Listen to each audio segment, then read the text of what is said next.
आज उपवास आहे ना, खिचडी बनवायची. आज स्वयंपाक नाही करायचं.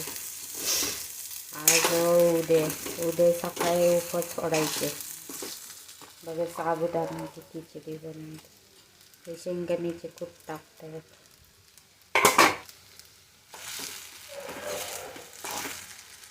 गॅस बारीक करायचे, चांगला भाजून घ्या.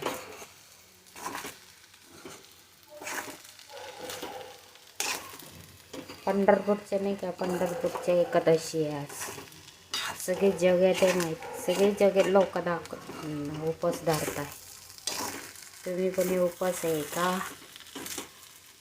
पांडुला लाईक करा, सबस्क्राईब करा. कशी आहे, बरे आहे का? आज उपवास आहे सगळे. साबुदाण्याची खिचडी.